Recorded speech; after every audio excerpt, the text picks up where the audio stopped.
당신이 몰랐던 이야기, 오늘은 아시아에 퍼지고 있는 신종 불법약 좀비 담배에 대한 이야기입니다. 2024년 오키나와의 한 클럽 거리 20대 초반으로 보이는 여성이 길바닥에 쓰러져 있습니다. 온몸을 떨며 괴성을 질렀죠. 주변 사람들이 구급차를 불러서 병원으로 실려갔고 의사들은 일반적인 약물 중독이라고 생각했습니다. 클럽 거리에서 불법약이 성행했던 건 하루 이틀이 아니니까요. 그런데 뭔가 좀 달랐습니다. 체내에서 검출된 게 애토미데이트, 병원에서 전신 마취에 사용하는 마취제였거든요. 현재 아시아를 휩쓰고 있는 좀비 담배의 실체죠. 마치 공포영화, 좀비 영화와 같이 비틀거리면서 몸을 제대로 못 가누는 사람들이 아시아 전체에 나타나고 있습니다. 중국, 싱가포르, 일본, 대만, 태국, 그리고 이제 한국까지 뚫린 상태죠. 2025년 7월 국정원과 말레이시아의 합동작전으로 매달 2만 개씩 좀비 담배를 밀반입 하려던 국제범죄 조직을 적발했고, 2025년 8월에는 강남의 유흥업소를 중심으로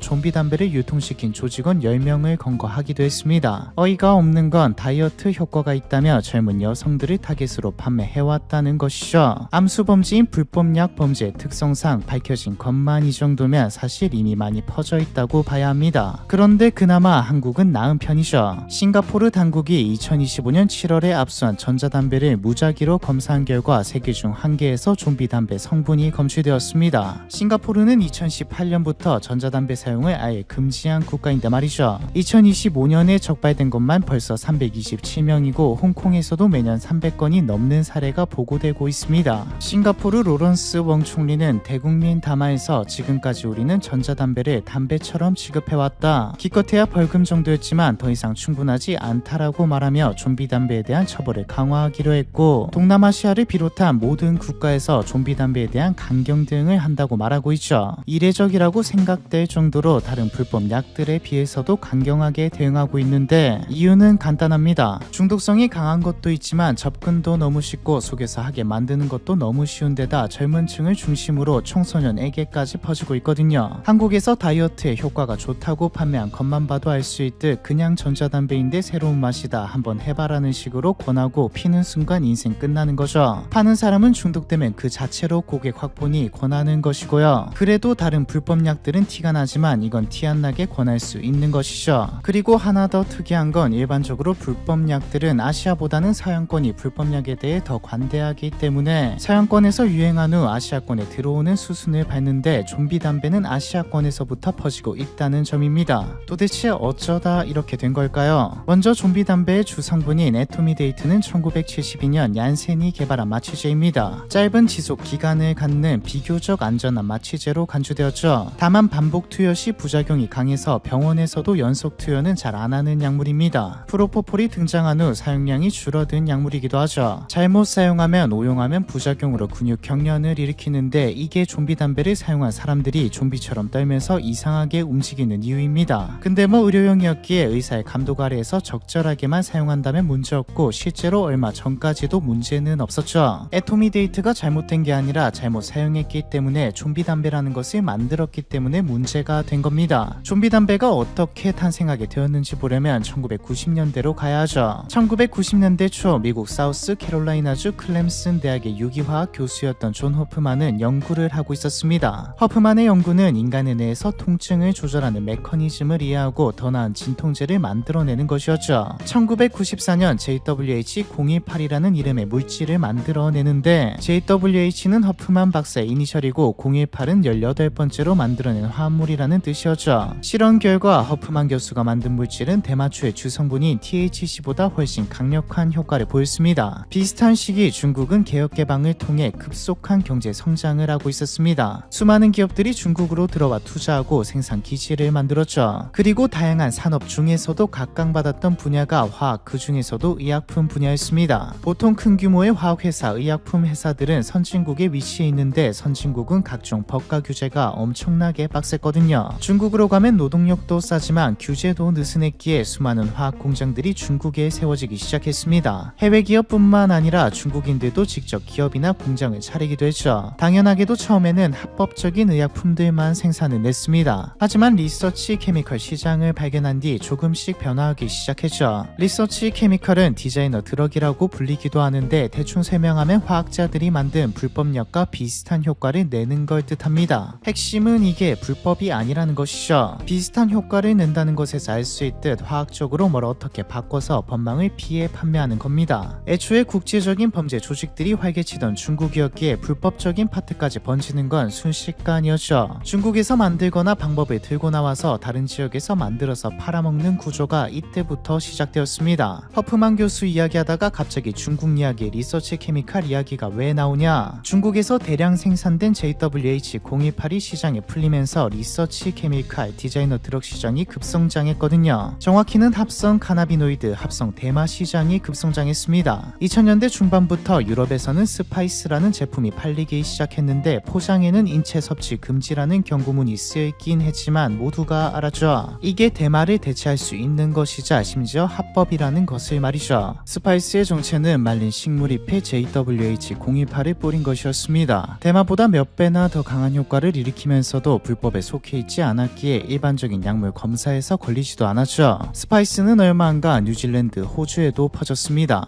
뉴질랜드에서는 매트 바우든이라는 사업가가 아예 아로마라는 자체 브랜드까지 출시했고 편의점, 주유소에서도 대놓고 팔렸죠. 불법이 아니니까요. 아시아도 예외는 아니었습니다. 2008년 일본에서도 스파이스가 발견되었죠. 한국도 2009년에 국내에서 스파이스가 발견되었고요. DEA의 보고서를 보면 이때부터 이미 중국은 합성 칸나비노이드, 합성 대마의 거의 대부분을 제조하고 있었다고 나오죠. 전 세계로 퍼진 합성 대마가 중국에서 제조되었기에 사실 아시아로 안 퍼지는 게 이상한 상황입니다. 그럼에도 주로 서양권에서 문제가 되었던 이유는 처음에 나왔듯 서양의 시장이 큰 것도 있지만 관대했기 때문이죠. 품질도 엉망이고 제조 기준도 없이 만들어진 스파이스는 합법이긴 했지만 당연하게도 인체에 엄청난 해를 끼쳤고 사망자까지 나오기도 했습니다. JWH-018을 만든 사람이 허프만이라는 게 알려지자 허프만에게는 수많은 비난이 쏟아졌죠. 허프만은 2019년에 인터뷰에서 나는 과학자로서 연구를 발표했을 뿐 내 연구가 합성 대마의 재료로 사용될 거라고는 생각도 못했다. 지금도 나에게 내 아이의 인생을 망쳤다. 가족이 파괴되었다는 메일이 오지만 과학자는 연구 결과를 공유하는 게 당연하기에 이건 내 잘못은 아니다라고 말하기도 했죠. 어찌되었든 얼마 안가 스파이스는 물론 JWH-018까지 많은 나라에서 불법화되기 시작했습니다. 하지만 이미 늦었죠. 합성 대마의 시장성은 이미 입증돼 버렸기에 수많은 합성 대마들이 나오기 시작했거든요. 2009년 두 종류였던 합성 대마는 2012년 51종류로 늘어났습니다. 그리고 이 사이 전 세계적으로 유행하기 시작한 게 하나 더 있죠. 전자담배입니다. 전자담배는 1963년 미국에서 처음 특허가 출원되었지만 실용화, 상업화되지 못했다가 2003년 중국에서 약사 한리크가 현대적인 전자담배를 발명하고 2007년 미국에 퍼지면서 글로벌적으로 퍼지기 시작했죠. 무슨 우연의 일치인지 전자담배의 글로벌화와 합성대마가 판치기 시작한 시기가 비슷하죠. 합성대마와 전자담배의 만남은 폭발을 일으켰습니다. 굳이 합성대마가 아니더라도 액상에 이것저것 넣으면서 은밀하게 유통되기 시작했죠. 판매자들 입장에서는 합성대마 자체가 다른 약보다 접근성이 높은 데다 수요도 시장성도 입증된 상품인데 전자담배 액상에 넣어 버리기까지 하면 진짜 말도 안 되는 고객풀을 확보할 수 있었기에 전력을 쏟았습니다. 당연히 국가들도 가만히 있지 않았죠. 수많은 합성대마가 퍼져나가고 젊은 층들이 좀비처럼 길거리에 나다니면서 사회 문제가 되기 시작하자 합성대마 자체를 금지하기 시작했습니다. 하지만 이미 형성된 시장이라서 그런지 또 젊은 층이 쉽게 접할 수 있는 데다 가격도 싸서 그런지 불법이 된 이후에도 근절되지 않았죠. 그러다 2021년 중국이 합성대마를 전면 금지하게 되면서 상황이 좀 변합니다. 최대 생산기지가 사라지자 범죄 조직들은 방법을 찾아야 했죠. 그렇게 해서 찾아낸 게 아직 불법이 아니면서 효과를 내는, 그것도 엄청나게 강한 효과를 내는 애토미 데이트였습니다. 당연하게도 좀비 담배의 근원지도 중국이죠. 실제로 합성대마를 단속한 이후 정체불명의 새로운 액상 물질이 유통되기 시작한 곳도 포착한 것도 중국과 홍콩입니다. 이게 약과 전혀 상관없는 사람들에게까지 알려지게 된 것은 2023년부터이죠. 중국 소셜미디어인 웨이보와 틱톡에 젊은이들이 길거리에 쓰러져 있거나 좀비처럼 행동하는 모습들이 순식간에 바이럴되면서 퍼졌는데 이거라면 우주를 날아다니는 기분이다라는 식으로 알려지면서 우주기름, 우주유라는 이름으로 퍼져나갔습니다. 딜러들은 여기다 복숭아, 망고, 포도 같은 과일향과 함께 귀여운 캐릭터까지 넣어서 다이어트에 좋다, 불면증에 좋다면서 홍보했죠. 말 그대로 엄청나게 팔려나갔습니다. 중국은 빠르게 움직였죠. 2023년 10월 애토미데이트를 불법 약으로 지정하고 전면 금지시켰습니다. 하지만 또 애토미데이트 유사체를 만들어서 유통했고 2023년 말